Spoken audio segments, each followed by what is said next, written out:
ಅಲ್ಲ ನಿಂದು ಒಳ್ಳೆ ಕತೆ ಆತಲ್ಲ ಮರೆ, ಯಾವಾಗಿಂದ ನೋಡ್ತಿದ್ದೀನಿ. ನಾನು ನಿಮ್ಗೆ ಹೇಳ್ದೆ ನೀವು ಕೇಳಲ್ಲ, ನಾನು ನಿಮ್ಗೆ ಹೇಳ್ದೆ ನೀವು ಕೇಳಲ್ಲ ಅಂತಿದ್ದೀಯ. ನಂಗಾರು ಏನು ಗೊತ್ತಿತ್ತು ಅನಿಲ? ನಿಂಗೆ ಅಷ್ಟು ಕರೆಕ್ಟಾಗಿ ಗೊತ್ತಿತ್ತು ಅಂದಮೇಲೆ ನಂಗೆ ಸ್ವಲ್ಪ ಇದು ಮಾಡಬೇಕಿತ್ತಲ್ಲ ನೀನು. ಏನೋ ಮರೆ, ನಿನಗೆ ಮೊದಲಿಂದ ಈಗ ನೀನು ನಿಮ್ಮ ಮನೇಲಿ ಎಲ್ಲ ಚೇಣಿ ಪಾಣಿ ಮಾಡ್ತಿರ್ತೀರಿ, ನಾನು ಎಲ್ಲಿ ಎಂತ ಮಾಡಿನ ಹಂಗಾಗಿ ಗೊತ್ತಿಲ್ಲ. ಅದು ಅಲ್ಲದೆ ಈಗ ರಘುವೀರಣ್ಣಲ್ಲ ಏನೀಗ ಅಡಿಕೆ ಮಾರಿದ್ಮೇಲೆ ಕೊಟ್ಟರು ಸಯ್ಯೋ, ಅವ್ರಿಗೇನು ದುಡ್ಡಿಗೆ ಏನು ಹರ್ಕತ್ತಿಲ್ಲಲ್ಲ ಅಂತ ಹಂಗೆ ಯೋಚನೆ ಮಾಡಿದೆ ನಾನು. ಈ ಥರ ಎಲ್ಲ ಆಗ್ತದೆ ಅಂತ ಅಂದ್ಕೊಂಡ್ಲೇ ಇಲ್ಲ ಮಾರಯ್ಯ. ಥೋ, ಅಂತ ಮಾಡೋದೆ ನಂಗೆ ನಿಜವಾಗ್ಲೂ ಒಂಥರ ಮುಖದ ಮೇಲೆ ಹೊಡೆದಂಗೆ ಆಯ್ತು. ಆದರೂ ಅವರು ಇಷ್ಟು ಹೇಳೋದು ಬ್ಯಾಡಿತ್ತು ಬಿಡು.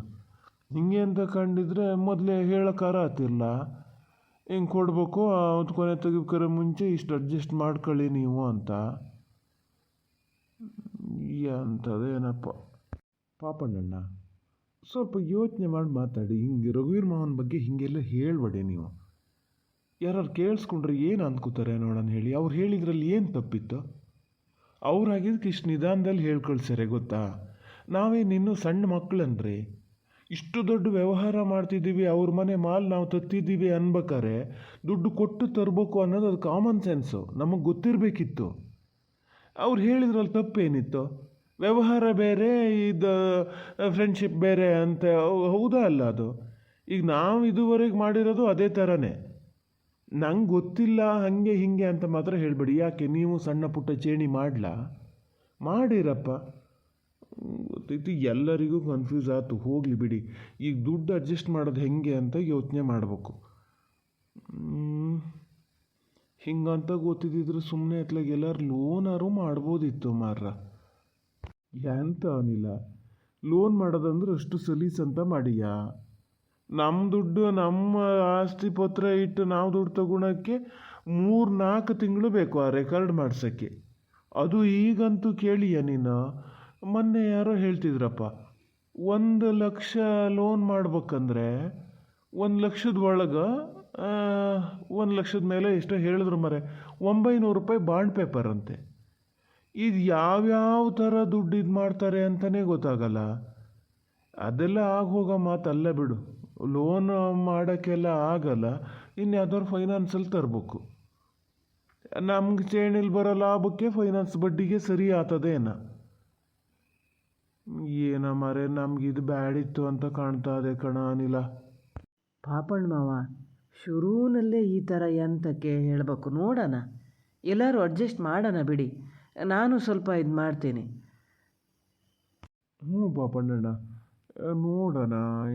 ಎಲ್ಲೇ ಈಗ ನಮ್ಮ ಮನೇಲಿ ಹಂಗೆ ಅಪ್ಪನ ಹತ್ರ ಕೇಳಿದ್ರೆ ಸ್ವಲ್ಪ ಸಿಗ್ತದೆ. ನಿಮ್ಮ ಮನೇಲಿ ಈಗ ಹಂಗಂತ ಸ್ವಲ್ಪನೂ ಸೇವಿಂಗ್ಸ್ ಇಲ್ಲ ಅಂತೀರ ಪಾಪಣ್ಣಣ್ಣ? ಶಾರದಕ್ಕನ ಹತ್ರ, ಪಾರ್ವತತೆ ಹತ್ರ ಎಲ್ಲ ಸೇರಿಸಿದ್ರೆ ಎಷ್ಟಾಗ್ತದೆ ನೋಡಿ.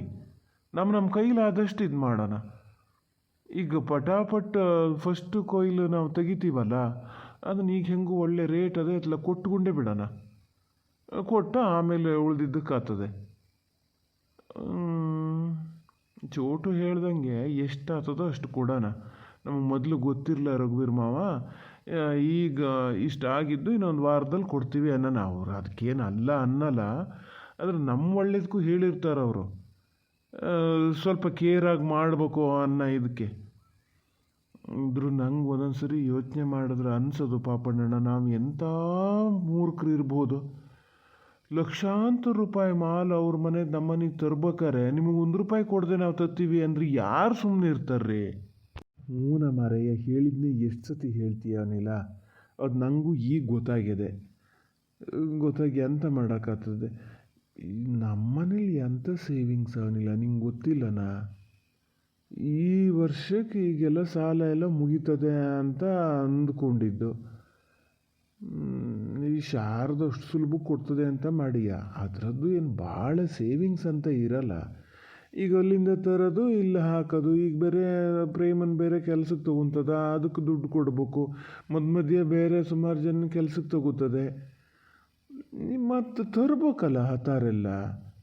ನಾವು ಬರೀ ವ್ಯಾಪಾರ ಮಾಡೋದಷ್ಟೇ ನೋಡೋದು, ಅದಕ್ಕೆ ಏನೇನು ಹಾಕಬೇಕು ಅಂತ ನೋಡ್ಬೇಕಾ? ಅಂತ ಕಷ್ಟ ಇದ್ರೂ ಕೊಡ್ತದೆ ಅದು. ಹಾಗೇನು ಇದು ಮಾಡಲ್ಲ, ನಾನು ಇಂಥ ಹಿಂಗೆ ಒಳ್ಳೆ ಕೆಲಸಕ್ಕೆ ಮಾಡ್ತಿದ್ದೀನಿ ಅಂದ್ರೆ ಕೊಡ್ತದೆ. ಅಮ್ಮನ ಹತ್ರ ಸ್ವಲ್ಪ ಏನು ಹೆಚ್ಚು ಅಂದ್ರೆ ಒಂದು 10-20 ಸಾವಿರ ಇರ್ಬೋದೇನೋ ಅಕೌಂಟಲ್ಲಿ. ಅದು ಏನು ಹೋಗ್ತಾರದಾರು ಹೆಂಗ, ರಜಾ ಅಲ್ಲ ಬ್ಯಾಂಕಿಗೆ. ಏನು ಮಾಡ, ಅಕ್ಕನ ಹತ್ರ ಕೇಳ್ಬೋದಾ? ಕೇಳಿದ್ರೆ ಅಕ್ಕ ಕೊಡ್ತದೆ ಮಾತ್ರ. ಆದರೂ ಕ್ಯಾಶ್ ಎಲ್ಲ ಎಲ್ಲಿ ಇಟ್ಕೊಂಡಿರ್ತಾರೆ? ಒಂದು ಕೆಲಸ ಮಾಡ್ಬೋದು ಕಣ ಹಂಗಂತ. ನಮ್ಮ ಅಕ್ಕಂದು ಫೋನ್ಪೇ ಎಲ್ಲ ಇರ್ತದೆ, ಡೈರೆಕ್ಟ್ ಅಕೌಂಟಿಗೆ ಹಾಕೋಕ್ಕೆ. ಹಂಗೆ ಆ ಥರ ಮಾಡೋಣ. ನನ್ನ ಲೆಕ್ಕದ ನಾನು ಹಂಗೆ ಮಾಡಲಾ? ಅಲ್ಲ ಅನಿಲಣ್ಣ, ನಂದು ಈಗ ಆನ್ಲೈನ್ ಪೇಮೆಂಟೇಯ. ಕೊಡ್ತೀನಿ ನಾನು, ನೀವೆಲ್ಲ ಕೊಟ್ಟಷ್ಟೇ ನಾನು ಕೊಡ್ತೀನಿ. ಆದರೂ ಕ್ಯಾಶ್ ಇಲ್ಲ. ಎಂತ ಮಾಡೋದೀಗ? ಬ್ಯಾಂಕು ರಜಾ. ಅಲ್ಲ ನಿಮಗೆಲ್ಲ ಎಂತ ಆಗಿದ್ರ ಮಾರಾಯ? ಬ್ಯಾಂಕ್ ರಜೆ ಆದರೆ ನಿಮ್ಮ ಹತ್ರ ATM ಕಾರ್ಡ್ ಇಲ್ಲ, ATM ಇಂದ ತರೋಕ್ಕಾಗಲ್ಲ.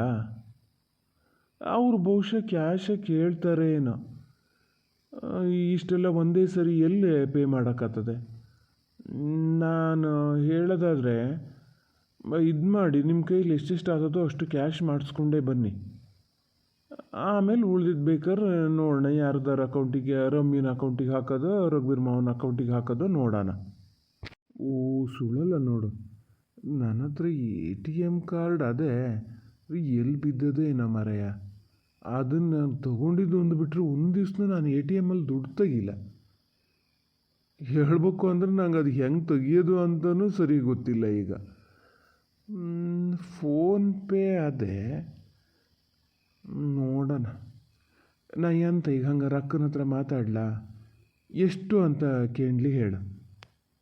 ಅಕ್ಕನ ಹತ್ರ ಕೇಳೋಕ್ಕಿಂತ ಮುಂಚೆ ನಿಮ್ಮ ಮನೇಲಿ ಕೂತ್ಕೊಂಡು ಡಿಸ್ಕಸ್ ಮಾಡಿ. ಈಗ ಪಾರ್ವತತ್ತೆ, ಮಾದಪ್ಪಜ್ಜ, ಶಾರದಕ್ಕ ಎಲ್ಲರೂ ಇರಬೇಕು. 4 ಜನ ಕೂತು ಮಾತಾಡಿ ಎಲ್ಲ ಏನು ಒಂದು ತೀರ್ಮಾನಕ್ಕೆ ಬರ್ತಿರೋ ಅದನ್ನೇ ಮಾಡಿ. ಫಸ್ಟು ಮನೇಲಿ ಕೇಳ್ಕೊಳ್ಳಿ. ಚೋಟು ನೀನಾದರೂ ಅಷ್ಟೇ ಕಣ, ನೀನು ಒಬ್ಬನೇ ಏನೂ ಇದು ಮಾಡೋಂಗಿಲ್ಲ. ನಿಮ್ಮ ಅಪ್ಪ ಅಮ್ಮ ಇಬ್ಬರ ಹತ್ರನೂ ಕೇಳಿ 3 ಜನ ಕೂತು ಮಾತಾಡೇ ಡಿಸೈಡ್ ಮಾಡಬೇಕು ನೋಡು, ಯಾವುದನ್ನೇ ಆದರೂ. ನೀನೊಬ್ಬ ಮಾರಯ್ಯ ಸುಮ್ಮನಿರು. ನಮ್ಮ ಮನೇಲಿ ಹಿಂಗೆ ಕೂತ್ಕೊಂಡು ಮಾತಾಡೋರು ಒಬ್ರೊಬ್ರು ಒಂದೊಂದು ಹೇಳ್ತಾರೆ ಗೊತ್ತಾನ. ಅದು ನಮ್ಮ ಅಪ್ಪನ ಎದುರಿಗೆ ಹೇಳಿದ್ರಂತೂ ಮುಗ್ದೇ ಹೋತು. ಸುಮ್ಮನಿರ್ಬೇಕಾಗಿದ್ದು ನಾನಲ್ಲ ನೀವು. ಅಲ್ಲ ಎಷ್ಟು ಸಲೀಸಾಗಿ ಹೇಳ್ತೀರಲ್ಲ, ಮನೇಲಿ ಒಬ್ರೊಬ್ರು ಒಂದೊಂದು ಮಾತು ಹೇಳ್ತಾರೆ ಅಂತ. ಹೇಳ್ತಾರೆ ಮತ್ತೆ ಎಲ್ಲರೂ ಒಂದೇ ಥರ ಮಾತಾಡೋಕ್ಕಾಗ್ತದ? ಆಮೇಲೆ ಒಂದು ಡಿಸಿಷನ್ನಿಗೆ ಬನ್ನಿ ಅಂತ ನಾನು ಹೇಳಿದ್ದು. ಮಾದಪ್ಪಜ್ಜಿಗೆ ಹಂಗೆ ಅಂತಿರಲ್ಲ. ನಾಳೆ ನೀವೇನಾದ್ರು ಚೇಣಿ ಮಾಡಿದ್ರೆ ಅಲ್ಲಿ ಮೇಯ್ನ್ ಕೆಲಸ ಯಾರದ್ದಾಗಿರ್ತದೆ ಹೇಳಿ? ಮಾದಪ್ಪಜ್ಜಂದೇ ಆಗಿರೋದು. ಅವರಿಗೂ ಒಂದು ಸ್ವಲ್ಪ ಮನಸ್ಸಿಗೆ ಖುಷಿ ಅನ್ನಿಸ್ತದೆ, ಪಾಪಣ್ಣಣ್ಣ ಮಗ ಏನೇ ಆಗಲಿ ನಮ್ಮ ಹತ್ರ ಎಲ್ಲ ಕೇಳಿ ಮಾಡ್ತಾ ಇದ್ದಾನೆ ಅಂತ. ಕೆಲಸಕ್ಕೆ ಮಾತ್ರ ಅವ್ರು ಬೇಕು, ವ್ಯವಹಾರ ಮಾತ್ರ ನಾವು ಮಾತ್ರ ಮಾಡ್ಕೊಂಡಿರ್ತೀವಿ ಅಂದ್ರೆ ಅದು ಹೆಂಗಾಗ್ತದೆ? ಮಾದಪ್ಪಜ್ಜ ಆಗಿದ್ದಕ್ಕೆ ನಿಮ್ಮ ಮನೇಲಿ ಸುಮ್ಮನದಾರೆ. ನಮ್ಮಪ್ಪ ಆದರೆ ₹1 ವ್ಯವಹಾರ ಅವ್ರನ್ನ ಕೇಳದೆ ನಾನು ಮಾಡೋಂಗಿಲ್ಲ ಗೊತ್ತಾ? ಇವತ್ತಿಗೂ ನಾನು ಅವ್ರನ್ನ ಕೇಳೇ ಮಾಡೋದು. ನಾವು 3 ಜನ ಈಗ ಪಾರ್ಟ್ನರಾಗಿ ಮಾಡ್ತಿದ್ದೀವಲ್ಲ, ಅದನ್ನೂ ಕೂಡ ನಾನು ಅಪ್ಪಗೆ ಹೋಗಿ ಲೆಕ್ಕ ಕೊಡ್ಬೇಕಪ್ಪ. ಕೊಡ್ದಿದ್ರೆ ನಾನು ಬಿಡಲ್ಲ ಅವರು. ನಮ್ಮನೇಲೂ ಅಷ್ಟೇ ಅನಿಲಣ್ಣ. ಹೀಗೆಲ್ಲ ಕೇಳೋಕ್ಕೆ ಹೋದರೆ ಎಂತಕ್ಕದು ಹಾಗೆ ಹೀಗೆ ಅನ್ನೋಕ್ಕೆ ಶುರು ಮಾಡ್ತಾರೆ. ನಾನು ಹೇಳಲ್ಲ. ಹಂಗಾರೆ ಒಂದು ಕೆಲಸ ಮಾಡು, ನೀನು ಇದರಿಂದನೇ ಹಿಂದೆ ಸರಿದ್ಬಿಡು. ಮೊದಲೇ ನಿಮ್ಮ ಅಪ್ಪ ಅಮ್ಮನ ಹತ್ರ ಮಾತು ಕೇಳಿ ಕೇಳಿ ಸಾಕಾಗ್ಯದ ನಮಗೆ. ನಮ್ಮ ಮಗಗೆ ಹಂಗೆ ಹೇಳ್ಕೊಡ್ತಾರೆ, ಹಿಂಗೆ ಹೇಳ್ಕೊಡ್ತಾರೆ ಅಂತ. ನಾಳೆ ಏನೇ ಆದರೂ ನನ್ನ ಮಗನ ದುಡ್ಡು ಪೂರ್ತಿ ತೊಗೊಂಡೋಗಿ ದೋಚಿದ್ರು ಅಂತ ಆಗ್ತದೆ. ಬೇಡ ಬೇಡ ಸುಮ್ಮನಿರು. ಏನಾದ್ರು ಹೇಳ್ಬೋದು ಕಣ, ಫಸ್ಟ್ ಹಂಗಲ್ಲ ಹಿಂಗೆ ಅಂತ ಹೇಳ್ಬೋದು. ಆಮೇಲೆ ನೀನು ಕನ್ವಿನ್ಸ್ ಮಾಡಬೇಕು, ಇಲ್ಲ ನಾನು ಒಳ್ಳೆ ಕೆಲಸನೇ ಮಾಡ್ತಿದ್ದೀನಿ ಅಂತ. ಎಂಥದ್ದೇ ಆಗಲಿ ನೀ ಫಸ್ಟು ಬರೋಕೆ ನೀ ಅಪ್ಪ ಅಮ್ಮಗೆ ಹೇಳಿ ಅವ್ರದ್ದು ಒಂದು ಆಶೀರ್ವಾದ ತೊಗೊಂಡೇ ಬರಬೇಕು ನೋಡು. ಹೇಳಿ ನೀ ಚೋಟು. ಹೂನ ಮಾರಯ್ಯ, ಅವೇನು ಸಣ್ಣ ಬಾಲ್ಯನ, ಅದನ್ನು ಮಾಡ್ತಾನೆ.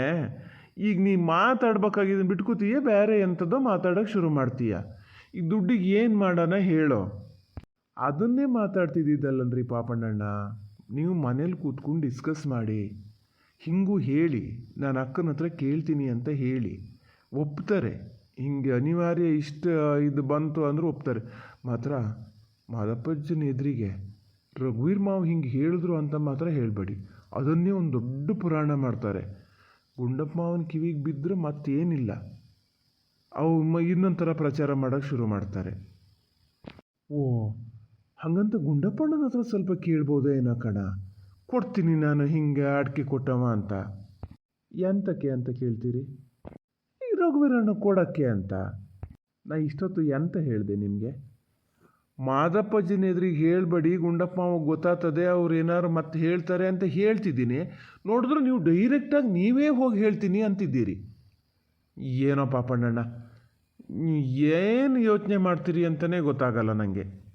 ಓ ಹೌದಲ್ಲ, ಹೌದು ಮಾರೇ, ನನಗಂತೂ ಒಂದ್ಸತಿ ತಲೆ ಕೆಟ್ಟು ಹೋದಂಗಾಗಿದೆ. ಎಂತ ಮಾಡ್ಬೇಕಂತಲೇ ಗೊತ್ತಾಗಲ್ಲ. ಸರಿ ಬಿಡು, ಸರಿ ಹಂಗಾರೆ ಮನೆಯಲ್ಲೇ ಕೂತ್ಕೊಂಡು ಮಾತಾಡ್ತೀನಿ. ಯಾರ್ಯಾರು ಎಷ್ಟೆಷ್ಟು ಕೊಡ್ತಾರೋ ಕೊಡಲಿ, ಉಳ್ದಿದ್ದು ನಾನು ಅಕ್ಕನ ಹತ್ರ ಕೇಳ್ತೀನಿ ಅಂತೀನಿ. ಬೇಡ ಅನ್ಬೋದು ಅಲ್ಲಿ ಕೇಳೋದು. ನೋಡೋಣ, ಒಂದು ವಾರಕ್ಕೆ ಇಸ್ಕೊಳಕ್ಕೆ ಏನಾಗಬೇಕು. ಸರಿ ಸರಿ, ಹಂಗಾರೆ ಎಷ್ಟು ಕೊಡಬೇಕು ಅಂತ ಹೇಳಿ ಅನಿಲಣ್ಣ, ನಾನು ಕೊಡ್ತೀನಿ. ಅಲ್ಲ ಚೋಟು, ನಾ ಅವಾಗಲೇ ಕೇಳಬೇಕು ಅಂದ್ಕೊಂಡೆ, ಎಂಥದೋ ಮಾತಾಡ್ತಾ ಮರ್ತೋತು. ನಾನು ಪಾಪಣ್ಣಣ್ಣ ಇಷ್ಟು ಯೋಚನೆ ಮಾಡ್ತಿದ್ದೀವಿ ದುಡ್ಡು ಹೊಂದ್ಸೋದು ಹೆಂಗೆ ಅಂತ. ನೀ ನೋಡಿದ್ರೆ ನಿತ್ತ ಮೆಟ್ಲಲ್ಲಿ ಕೊಡ್ತೀನಿ ಅಂತಿದ್ದೀಯಲ್ಲ ಮರೆಯ, ಹೆಂಗದು? ನಿನ್ನ ಹತ್ರ ಎಲ್ಲಿಂದ ಬಂತ ದುಡ್ಡು? ನಿನ್ನ ಅಜ್ಜ ಅಜ್ಜಿ ದುಡ್ಡು ಏನಾರು ಮತ್ತೆ ಅವ್ರು ಇಟ್ಟಿದ್ದಿದ್ರು ತಗೊಂಡು ಅದನ್ನು ಖಾಲಿ ಮಾಡ್ತಿದ್ದೀಯಾ ಚೋಟು? ನಾನು ಸ್ವಲ್ಪ ಕೇಳ್ಪಟ್ಟೆ, ಮೋಜು ಮಸ್ತಿ ಎಲ್ಲ ಒಂಚೂರು ಜಾಸ್ತಿನೇ ಆಗ್ಯದಂತೆ ನಿಂದು. ಎಂತ ಮಾಡಿಯೇ ಹೇಳು? ನಿಂಗೆ ಮತ್ತು ಅಡಿಕೆ ಏನು ಚೇಣಿ ಏನು ಕೊಡ್ಲ? ಓ, ಮಂಡಿಯಿಂದ ದುಡ್ಡು ತಂದನ? ಹಾಗೆಲ್ಲ ಮಂಡೀಲಿ ಸಾಲ ಮಾಡಬೇಡ ಮಾರಯ್ಯ, ಭಾಳ ಬಡ್ಡಿ ಹಾಕ್ತಾರೆ, ಅದು ಹೋಗಿದ್ದೇ ಗೊತ್ತಾಗಲ್ಲ. ಇಲ್ಲ ಅನಿಲಣ್ಣ, ಇಲ್ಲಪ್ಪ, ನಾನೇನು ಮಂಡಿಯಿಂದ ತರೋಕ್ಕೆ ಹೋಗಲ್ಲ. ಮಂಡಿಯಿಂದ ಹೆಂಗೆ ತರೋದು ನಾನು? ಅದು ಅಪ್ಪನ ಹೆಸರಲ್ಲೇ ಹೋಗೋದು ಅಡಿಕೆ. ಮಂಡಿಯಿಂದನೂ ತರಲ್ಲ ನಾನು, ಎಲ್ಲಿ ಇದನ್ನು ಮಾಡಲ್ಲ. ಅಜ್ಜ ಅಜ್ಜಿ ದುಡ್ಡೆಲ್ಲ ನಾನು ಹಂಗೆ ಯಾವತ್ತೂ ಬಳಸಲ್ಲ.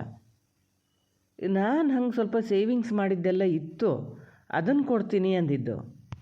ಏನು ಮಹಾ ಸೇವಿಂಗ್ಸ ನಿಂದು? ನಂಗೆ ಗೊತ್ತಿಲ್ಲನ ನೀನು ಎಲ್ಲೆಲ್ಲಿ ಏನೇನು ಮಾಡಿಯೇ, ನಿಂಗೆ ಎಷ್ಟು ಲಾಭ ಬಂದದೆ ಅಂತ. ಅದರಲ್ಲಿ ನಿನ್ನ ಖರ್ಚು ಇದು ಮಾಡಿಕೊಂಡು ಇದಕ್ಕೂ ಉಳಿಬೇಕು ಅಂದರೆ ಎಲ್ಲಿಂದ ತರ್ತಿದೀಯಾ ಕರೆಕ್ಟ್ ಹೇಳು ಚೋಟು ನೀನು. ಈಗ ನಾಳೆ ಯಾರ್ಯಾರು ಎಷ್ಟೆಷ್ಟು ಅಂತ ಹಾಕ್ತೀವಲ್ಲ, ಆವಾಗ ನೋಡು ನೀನು ಹೇಳಬೇಕು ಎಲ್ಲಿಂದ ಬಂತು ದುಡ್ಡು ಅಂತ. ಮತ್ತು ಅದಕ್ಕಿಂತ ಮುಂಚೆ ನಿಮ್ಮ ಅಪ್ಪ ಅಮ್ಮನ ಹತ್ರ ಹೇಳೇ ಬರಬೇಕು ಚೋಟು. ಈಗಲೇ ಹೇಳಿನೇ, ಈಗ ಮನೆ ಕಡೆ ಹೋಗೋಣ ನಡೀರಿ. ಅಲ್ಲ, ಒಂದೇ ಮಾತಲ್ಲಿ ಎಲ್ಲ ಮುಗಿಸಿ ಮನೆಗೆ ಹೋಗೋಣ ಅಂತಲೇ ಹೊರಟಲ್ಲ ಮಾರಯ್ಯ. ನಾನು ಎಂತ ಹೇಳಕ್ಕೆ ಹೊರಟೆ ಗೊತ್ತಾ ಅನಿಲ? ನಮ್ಮ ಮನೇಲಿ ಮಾತಾಡೋಷ್ಟೊತ್ತಿಗೆ ಒಂಚೂರು ನೀನು ಬಾರ. ನಾನು ಒಬ್ಬನಿಗಾದರೂ ಎಲ್ಲರೂ ಸೀಳ್ನಾಯಿ ಬಂದು ಮುತ್ತಾಕಿಂಡಂಗೆ ಮುತ್ತಾಕಿತ್ತಾರೆ ಕಡಿಕೆ, ನಂದೇ ತಪ್ಪು ಅಂತ. ಈಗ ಅಮ್ಮನು ನನಗೆ ಬೈತದೆ, ಶಾರದಂತೂ ಗೊತ್ತಲ್ಲ. ಅಪ್ಪ ಎಂತ ಅಂತ ಸರಿ ಗೊತ್ತಾಗದೇ ಇದ್ರೆ ಅಂತೂ ಫೈನಲಿ ಬೈಯೋದು ನನಗೆಯ್ಯ. ಬೇಡ ಪಾಪಣ್ಣಣ್ಣ, ಏನೂ ಆಗಲ್ಲ. ನಿಮ್ಮ ಮನೆ ವಿಚಾರ ನೀವೇ ಕೂತು ಮಾತಾಡಬೇಕು. ಇದನ್ನು ನಾನು ನಿಮಗೆ ಹೇಳೋಂಥದ್ದೇನಲ್ಲ. ಈಗ ಶಾರದಕ್ಕನೇ ಅಂತಲೇ ತಿಳ್ಕೊಳ್ಳಿ, ಅವ್ರದ್ದೇನೋ ಸ್ವಲ್ಪ ಸೇವಿಂಗ್ಸ್ ಇರ್ತದೆ, ಮನೆಯವ್ರ ಎದುರಿಗೆ ಮಾತ್ರ ಹೇಳ್ಕೊಳಕ್ಕಾಗ್ತದೆ. ನಾನು ಎಷ್ಟು ಅಂದರೆ ನಿಮ್ಮ ಮನೆಗೆ ಮೂರನೇವನೇ, ಹಂಗೆ ಎಲ್ಲ ವಿಚಾರನೂ ಎಲ್ಲರ ಎದುರಿಗೂ ಮಾತಾಡೋಕ್ಕಾಗಲ್ಲ ಪಾಪಣ್ಣಣ್ಣ. ಈಗ ಬೇಕಾದ್ರೆ ನೀವು 4 ಜನ ಒಟ್ಟಿಗೆ ಮಾತಾಡಿದ್ಮೇಲೆ ಶಾರದಕ್ಕನ ಹತ್ರ ಸಪ್ರೇಟಾಗಿ ಕೇಳಿ, ಬೇಕಾರೆ ಜಾಸ್ತಿ ಏನಾರು ಇದ್ದರೂ ಕೊಡು, ನಾನು ಆಮೇಲೆ ಕೊಡ್ತೀನಿ ಅಂತ. ಈಗ ಪಾರ್ವತತೆ ಮಾದಪ್ಪಜ್ಜನ ಎದುರಿಗೂ ಅವ್ರಿಗೆ ಹೇಳೋಕ್ಕಾಗದೇ ಇರ್ಬೋದು, ಒಂದು ಪಕ್ಷ ನಿಮ್ಮ ಹತ್ರ ಹೇಳ್ಬೋದು. ಹ್ಞೂ, ಹಂಗಲ್ಲ, ನಮ್ಮನೇಲೇ ಬೇರೆ ಥರ. ಅಮ್ಮನ ಎದುರನಾರು ಹೇಳ್ತದೆ, ನನ್ನ ಎದುರೇ ಹೇಳಲ್ಲ ದುಡ್ಡು ಎಷ್ಟದೆ ಅಂತ. ಹಂಗಾರೆ ಮತ್ತು ಸರಿಯಲ್ಲ, ಎಲ್ಲರ ಎದುರಿಗೆ ಕೂತು ಮಾತಾಡಿ. ಯಾರು ಬೇಡ, ನಾನು ಬರಲ್ಲ, ಯಾರು ಬರಲ್ಲ. ಚೋಟು ನಿಮ್ಮನಿಗೂ ಅಷ್ಟೇ, ಯಾರು ಬರಲ್ಲ, ನೀನೇ ಕೂತು ಮಾತಾಡಬೇಕು. ಸುಳ್ಳುಗಿಳ್ಳು ಹೇಳಂಗಿಲ್ಲ ನೋಡು. ನಾನು ಮತ್ತೆ ಮಾತಾಡೀನಿ ಅಂಥೇಳಿ ನಿನ್ನಷ್ಟಕ್ಕೆ ನೀನು ದುಡ್ಡು